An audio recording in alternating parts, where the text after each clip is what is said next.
இப்போவே வந்து பார்த்தீங்கன்னா அந்த சமையல் படிக்க போகிறேன்னு ஒரு பையன் சொன்னால் ஒரு சில வீடுகளில் வந்து ஏற்றுக்க மாட்டாங்க.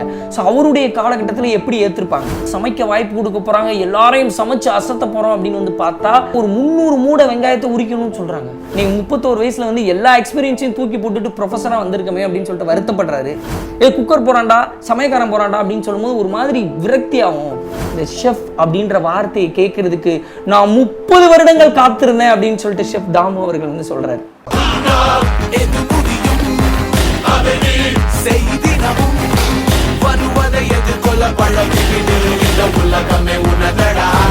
ஹாய், நான் RJ Sha. ஷா வைப் செல்லகுட்டீஸ், எப்படி இருக்கீங்க? நல்லா இருக்கீங்களா?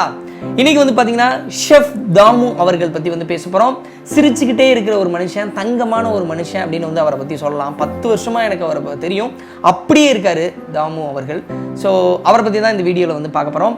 சின்ன வயசில் வந்து பார்த்திங்கன்னா அவர் சைதாப்பேட்டு, கோடம்பாக்கம் இந்த ஏரியாவில் வளர்ந்த ஒரு பையன் தான் அவர். அவங்க அப்பா வந்து கவர்மெண்ட் எம்ப்ளாயியாக இருந்தார். 400 ரூபாய் அவருக்கு வந்து சேலரி. பசங்களை வந்து நல்லா படிக்க வைக்கணும் அப்படின்றதுக்காக ஆட்டோவில் கூட போக மாட்டாராம். ஏன்னா ஆட்டோவில் போனால் செலவாயிரும் அப்படின்னு சொல்லிட்டு பஸ்ஸில் தான் போகிற ஒரு ஃபேமிலி. அப்படி போகும்போது இவர் ரொம்ப நல்லா படிப்பார். ஃபர்ஸ்ட் ரேங்க், செகண்ட் ரேங்க் தான் வந்து எடுப்பார்.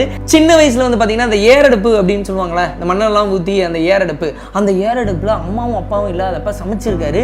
சமைச்சு வீட்டில் வந்து செம்மையாக திட்டு வாங்கியிருக்காரு. இதெல்லாம் நீ எடுத்து பண்ணக்கூடாது அப்படின்னு சொல்லிட்டு. அந்த மாதிரி சின்ன வயசில் இந்த சமையல் மேலே ஒரு இன்ட்ரெஸ்ட் வந்து இருந்திருக்கு.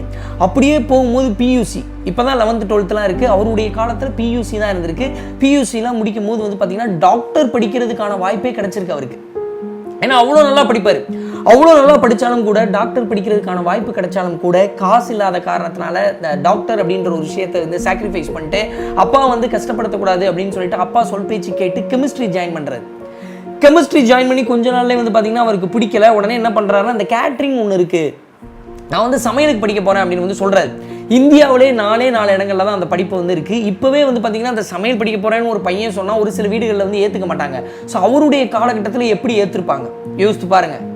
முடியவே முடியாது அப்படின்னு தான் சொல்கிறாங்க. இல்லை, எனக்கு அது பிடிக்கும், நான் அதை படிக்கிறேன் அப்படின்னு சொல்லிட்டு அவர் வந்து படிக்க ஆரம்பிக்கிறாரு.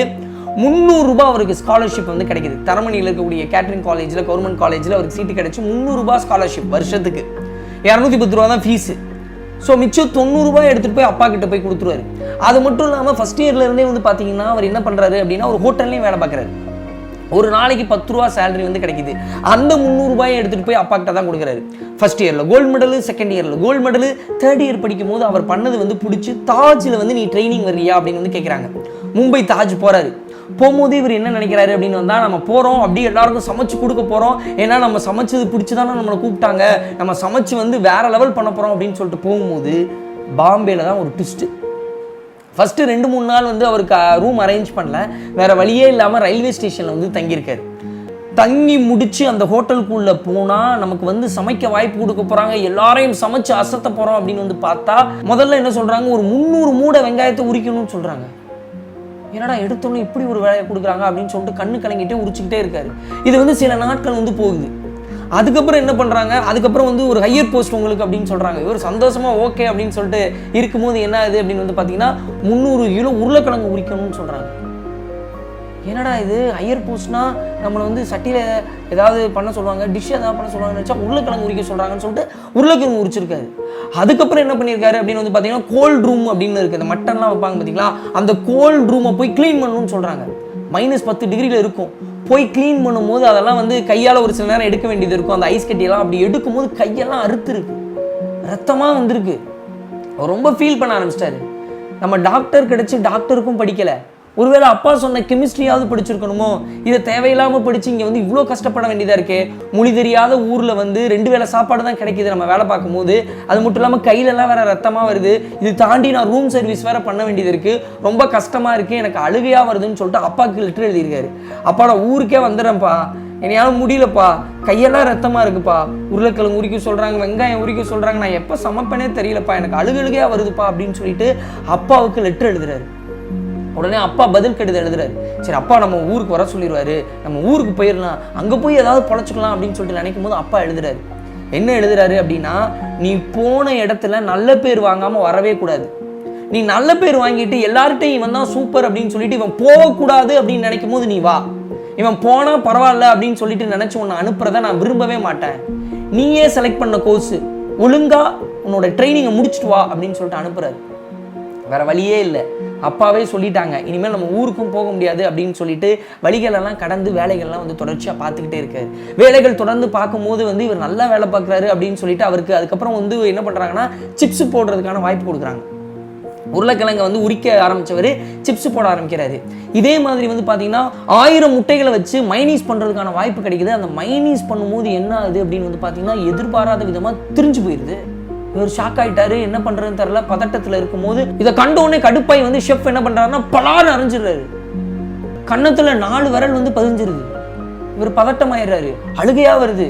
என்னடா இது, இப்போ நம்ம அடி வாங்கிட்டோமே, எல்லாருக்கும் முன்னாடி வந்து அவமானப்படுத்தப்பட்டோமே, என்ன பண்றது அப்படின்னு சொல்லிட்டு நினைக்கும் போது தான் அப்பா சொன்ன விஷயம் ஞாபகம் வருது. யார்கிட்ட கெட்ட பேர் வாங்கினியோ அவங்க கிட்டே நீ நல்ல பேர் வாங்கணும் அப்படின்ற ஒரு வார்த்தை வந்து மனசுக்குள்ளேயே ஓடுது. எப்படியாவது அந்த ஷெஃப் கிட்ட நல்ல பேர் வாங்கிடணும், நம்ம பண்ண தப்புக்கு தானே அடிச்சாரு, எப்படியாவது நல்ல பேர் வாங்கிடணும் அப்படின்னு சொல்லிட்டு தொடர்ச்சி முயற்சி பண்ணி அந்த ஷெஃப் கிட்டே நல்ல பேரும் வாங்குறாரு. நல்ல பேர் வாங்கினது மட்டும் இல்லாமல் அடுத்தடுத்த லெவல் போறாரு. பாம்பேலேருந்து பெங்களூர் வர்றாரு, அங்கேயும் ஹோட்டல்ஸில் வந்து ஒர்க் பண்ணுறாரு, ஸ்டார் ஹோட்டல்ஸில் ஒர்க் பண்ணுறாரு. அங்கேருந்து மைசூர் வர்றாரு, அங்கேருந்து சென்னை வர்றாரு. ஒரு 15 வருஷம் ஹோட்டல் இண்டஸ்ட்ரியில் வந்து சூப்பராக ஒர்க் பண்ணியிருக்கிறாரு. ஆனால் யாருமே பொண்ணு தர மாட்டாங்க. சமயக்காருக்கு எப்படி பொண்ணு தருது அப்படின்னு சொல்கிறாங்க. ஏன்னா நம்ம ஒரு ஷெஃப் நமக்கு பொண்ணு தர மாட்டாங்களே அப்படின்னு சொல்லிட்டு நினைக்கும் போது அவருடைய உறவினர்களே வந்து பொண்ணு தராங்க. அந்த பொண்ணை வந்து திருமணம் பண்ணுறாரு. திருமணம் பண்ணோடனே அவங்க என்ன சொல்கிறாங்கன்னா, நீங்கள் வந்து இப்படி ஹோட்டல் வேலைக்கு போனீங்கன்னா காலையில் போயிட்டு அடுத்த நாள் தான் வர்றீங்க, இதெல்லாம் செட் ஆகாது அப்படின்னு சொல்கிறாங்க. ஒன்றும் ஹோட்டல் தொழில் விடுங்க, வேற ஏதாவது பண்ணுங்க அப்படின்னு சொல்லும்போது வேற வழியே இல்லாமல் ப்ரொஃபஸராக ஜாயின் பண்ணுறாரு.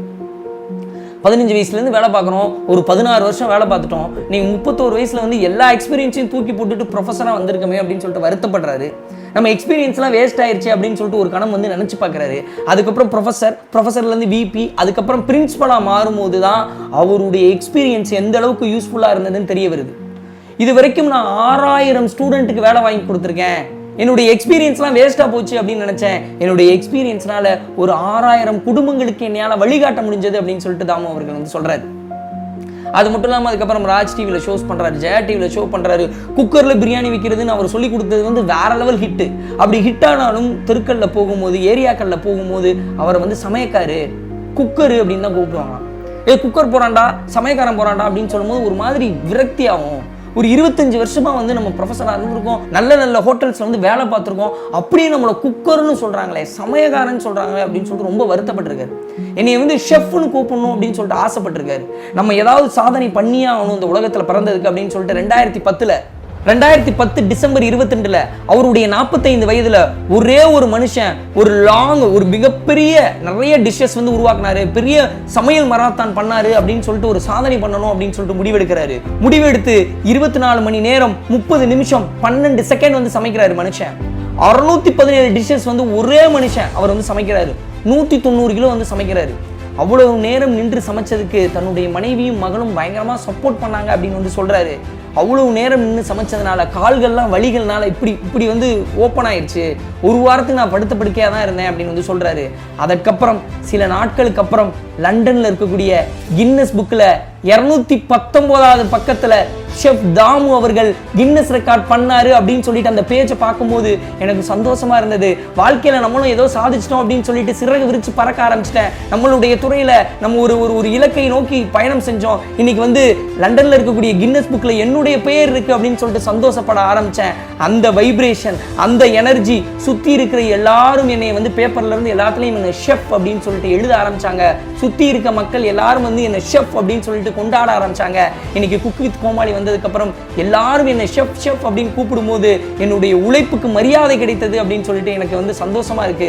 இந்த ஷெஃப் அப்படின்ற வார்த்தையை கேட்கறதுக்கு நான் 30 வருடங்கள் காத்திருந்தேன் அப்படின்னு சொல்லிட்டு ஷெஃப் தாமு அவர்கள் வந்து சொல்றாரு. ஸோ ஷெஃப் தாமு அவர்களுடைய வாழ்க்கையை வந்து பார்க்கும்போது ஓஷோவுடைய ஒரு புத்தகத்தில் ஒரு வரி வந்து எழுதியிருக்கோம். என்ன எழுதியிருக்கோம் அப்படின்னு வந்து பார்த்தீங்கன்னா, மனமே பதற்றப்படாதே, மனமே பதற்றப்படாதே, மெல்ல மெல்லதான் எல்லாம் நடக்கும், மெல்ல மெல்லவா எல்லாம் நடக்கும்.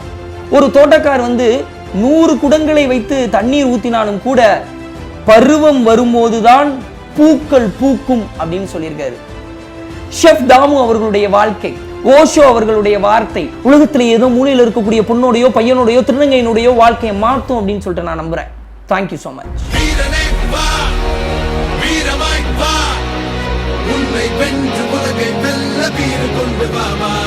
ஆயிரத்தை தாண்டி போனால் ஓடியில நீதான் ஒருவன்.